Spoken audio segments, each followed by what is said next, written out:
আজি মই এটা নতুন ৰেচিপি বনাবলৈ ওলাইছোঁ, পচলাৰ ৰেচিপি আপোনালোকৰ লগত শ্বেয়াৰ কৰিব ওলাইছোঁ। পচলা সকলোৱে বনাব জানে, কিন্তু মই কেনেকৈ বনাওঁ আজি আপোনালোকক দেখুৱাম।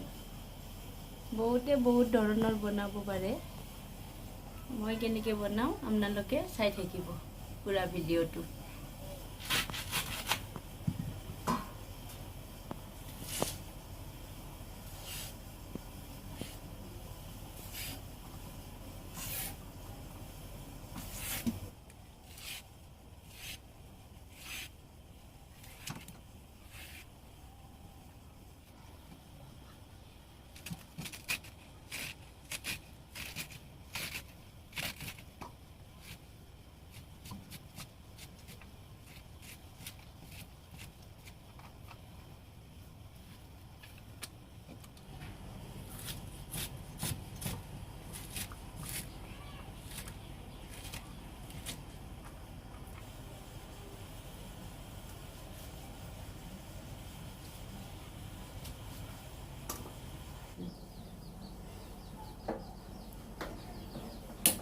এয়া মই আজি পচলা বনাবলৈ লৈছোঁ।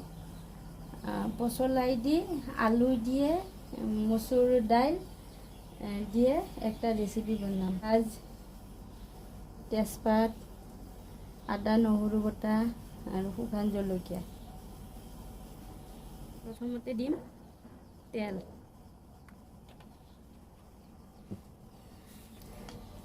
পিঁয়াজ,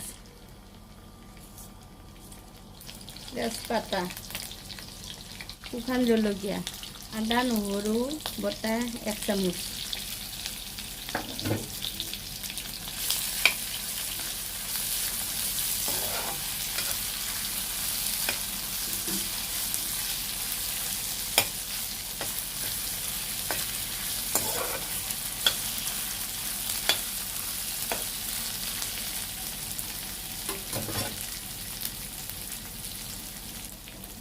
আলু,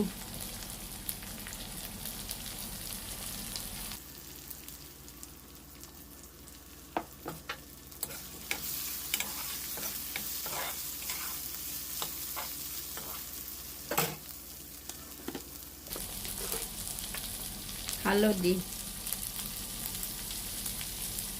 নিমখ 1 চামুচ, সোৱাদ অনুসৰি,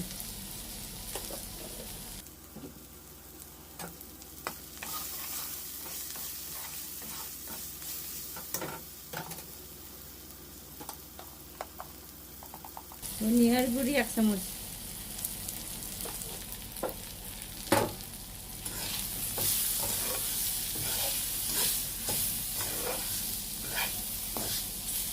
এতিয়া কাটি লোৱা পচলাখিনি দি দিছোঁ।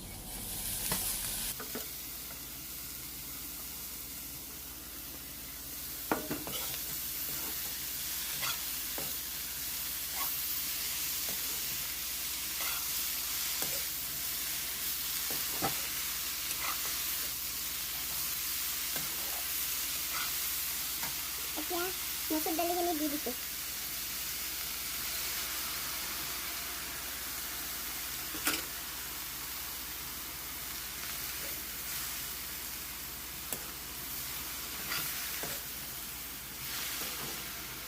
এনেকৈ পচলা একবাৰ বনাই খাই চাব, কেনেকুৱা লাগে খাই পেলাই জনাব।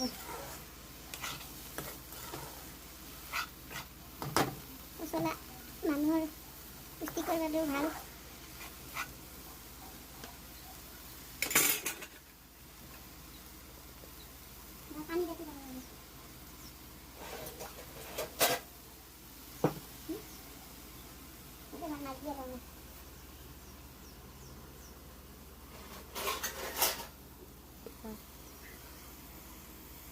এতিয়া মই অলপমান সময় ঢাকনি মাৰি থৈ দিম।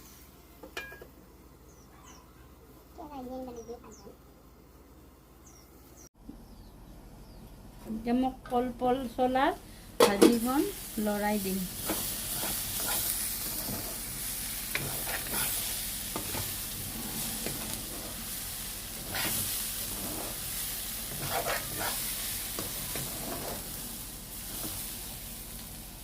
এতিয়া মই পানী দি দিম, 1 মগ পানী।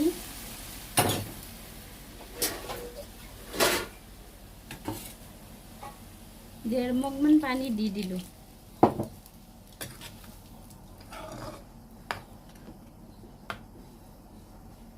এতিয়া মই আকৌ ঢাকন মাৰি দিম সিজিবৰ কাৰণে। অলপ দেৰিকৈ 5 মিনিট পিছত ঢাকনখন খুলি চালোঁ। এয়া দেখক কল পচলাৰ ভাজিখন।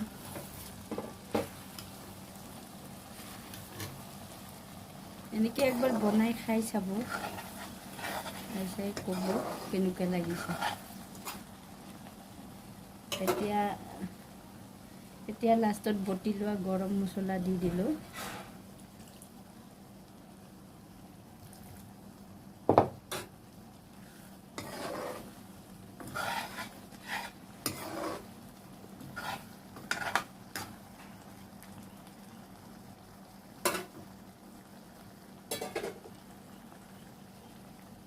এতিয়া মই আকৌ 2 মিনিট ঢাকি থ'ম। নাজিব ভাজি খাই চাব। কল পচলা ভাজি ৰেডি হৈ গ'ল। এনেকৈ খাব, খাই পেলাই আমাক জনাব কেনেকুৱা হৈছে।